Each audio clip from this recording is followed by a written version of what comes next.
안녕하세요. 주식맘사TV입니다.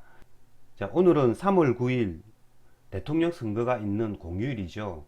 자, 여러분들 다들 투표는 하셨나요? 저 같은 경우에는 지난 토요일 사전투표를 했습니다. 구독자 여러분들께서도 향후 5년간 우리나라를 잘 이끌어갈 후보가 누구인가를 잘 생각하셔서 다들 투표를 해주시기 바랍니다.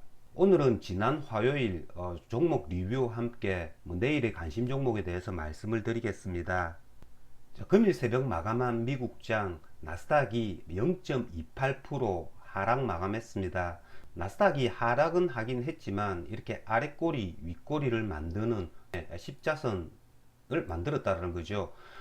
나스닥이 전저점 12,500포인트 이 부분을 하향 이탈했다라고 하면 우리나라장도 내일 2600포인트 전저점을 무너뜨릴 가능성이 굉장히 많았습니다. 하지만 미국장이 이렇게 하락을 멈추어 주었고요. 그렇기 때문에 지금 현재 열리고 있는 아시아 증시 대부분 기술적 반등이 나오고 있습니다. 일본이 0.93% 이렇게 상승이 나오고 있고요. 대만도 1% 정도 상승이 나오고 있습니다.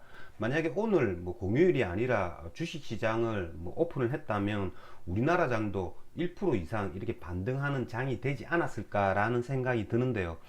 지금 현재 나스닥 선물도 괜찮습니다. 한 0.5% 이렇게 상승이 나오고 있기 때문에요.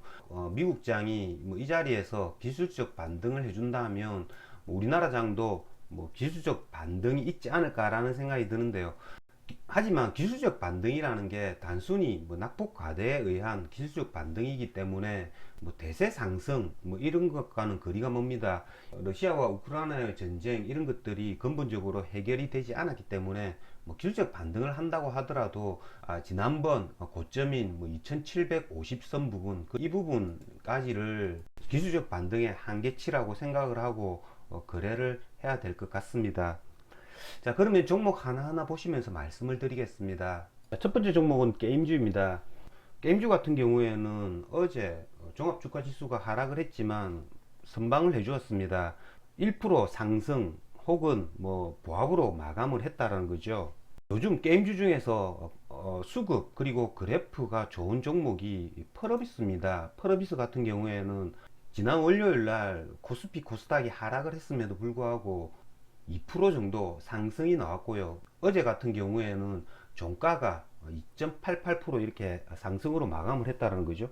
수급적 차원에서도 어제 기관 매수세가 이렇게 들어왔다는 거죠. 시장이 이렇게 약할수록 기관 매수세가 들어오면서 이렇게 그래프를 만들어주는 이런 애들에 대한 관심을 계속 기울여야 할 것 같습니다. 저 같은 경우에는 어제 계속 제가 언급을 드렸던 컴투스 홀딩스 종가 오버나이트를 했습니다.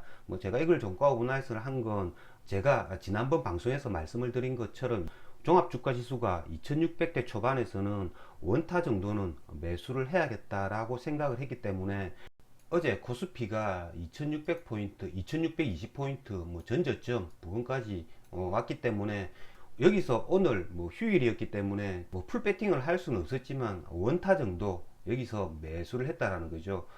내일 같은 경우에는 선물 옵션 만기일이죠. 그렇기 때문에 세계 여러 증시가 전저점을 무너뜨리지 않음에도 불구하고 우리나라 증시가 약한 모습을 보인다면 추가 매수의 관점에서 내일 거래를 해보도록 하겠습니다.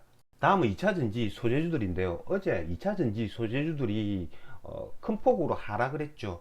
얘네들이 크게 하락한 까닭은 여러분들 다들 아시다시피 지금 원자재 가격이 굉장히 크게 상승을 하고 있죠. 2차전지 소재 양극재로 쓰이는 니켈 가격의 급등 이런 거로 인해서 2차전지 소재주 관련주들이 크게 하락을 했습니다. 그 중에서 이렇게 2차전지 양극재 관련주들이 크게 하락을 했는데요. 에코프로 비행 같은 경우에는 8% 하락이 나왔고요. LNF 같은 경우에도 6% 하락이 나왔습니다.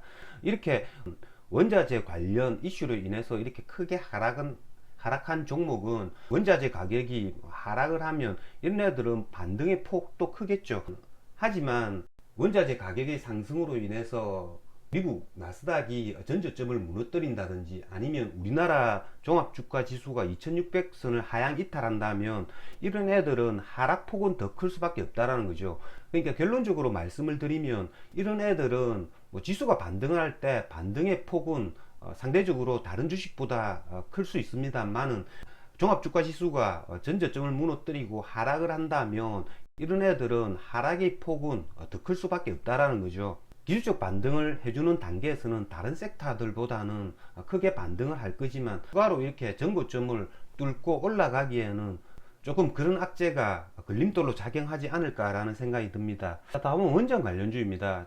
원전 관련주들 같은 경우에는 어제 보성파워텍이 오후에 이렇게 굉장히 급등을 했습니다. 보성파워텍 같은 경우에는 고점에서 이렇게 사흘간 이렇게 조정을 받다가 어제 급등을 했죠. 이거 보성파워텍이 이렇게 급등한 까닭은 야권 후보인 윤석열 후보가 당선될 가능성이 크다라는 그런 인식 때문에 주식시장에서 먼저 반응을 한 것 같습니다. 윤석열 관련 그리고 이재명 관련 인맥 관련주들은 어제 급락을 했죠. 한 10% 정도 이렇게 하락을 하는 모습을 보였지만, 이런 정책 관련주들은 대통령이 결정이 되면 이렇게 한번 튀어주는 경향이 있습니다. 그렇기 때문에 내일 만약에 윤석열 후보가 대통령이 된다고 하더라도 이런 원전 관련주들은 갭 상승으로 시작했다가 고점에서 이렇게 음봉을 맞을 가능성도 많기 때문에 여러분들 거래하실 때 참고하시면 좋겠습니다. 다음은 해운주 HMM입니다. HMM 같은 경우에는 어제 공식대로 움직였죠. 거래량, 거래 대금을 터뜨리면서 이렇게 5일선가의 갭이 이렇게 있는 그런 종목들은 첫 번째 5일 이동 평균선을 오전에 이렇게 찍을 때, 그러니까 3분봉을 보시면 정확하게 9시 30분에 이렇게 첫 번째 5일 이동 평균선 부분을 이렇게 찍었다라는 거죠. 제가 항상 강조하는 추세가 살아있으면서 5일 이동 평균선 간의 이격이 조금 벌어진 종목들, 그런 종목들이 첫 번째 5일 이동 평균선을 오전 10시 이전에 이렇게 찍을 때는 눌림목 매매를 통한 단타 거래를 하면 수익을 얻을 수 있다라고 제가 계속 강조하는 부분인데요. 이런 자리에서 HMM이 이렇게 반등을 해주는 그런 모습을 보였습니다. 32,750원이 저점이었으니까 고점이 34,300원이라고 하면요, 5% 정도 이렇게 반등이 나온다라는 거죠. 이런 형식으로 장이 약할 때는 강했던 종목들이 눌림목이 왔을 때 단타를 치는 겁니다. HMM 수급을 보시면 여전히 수급이 좋습니다. 기관 외국인 큰 수급 이탈이 없고요. 그렇기 때문에 HMM 같은 경우에는 다시 한 번 더 이렇게 전고점을 이렇게 뚫을 수 있는지 여부가 굉장히 중요할 것 같습니다. 자, 내일 같은 경우에 미국 나스닥이 또다시 큰 폭으로 하락만 하지 않는다면 우리나라장 이렇게 갭 상승으로 시작해서 이렇게 기술적 반등을 해주는 구간이 아닐까 생각이 드는데요. 이렇게 쌍바닥이죠. 쌍바닥이기 때문에 기술적 반등을 해주지 않을까라는 생각이 드는데요. 기술적 반등을 해줄 때 지난번에도 크게 상승을 해주었던 PCB 관련주들이죠. 심텍, 코리아 스키트 이런 애들 잘 살펴봐야 할 것 같고요. 그리고 로봇 관련주, 로보 이런 애들 추세를 이렇게 유지하고 있다라는 거죠. 그렇기 때문에 로보 같은 경우에도 제가 장중에 계속 관찰해 본 바에 의하면 세력들이 이렇게 이탈하지 않았습니다. 세력들이 만약에 이탈을 했다면 9,000원 일부 부분까지 하락을 했겠죠. 어쨌든 거의 한 만원대를 이렇게 지지하고 있다라는 건 애들이 시장이 조금만 반등을 해준다면 신고가를 언제든지 이렇게 갱신을 해주는 그런 모습을 보이고 있기 때문에 로봇 관련주, 로보 그리고 PCB 관련주들 심텍이나 코리아 스키트 이런 애들 여전히 잘 관찰해 보아야 할 종목들이 아닌가라는 생각이 듭니다. 자, 여러분들 내일도 다들 준비 잘 하셔서 큰 수익 거두시길 기원 드리겠습니다.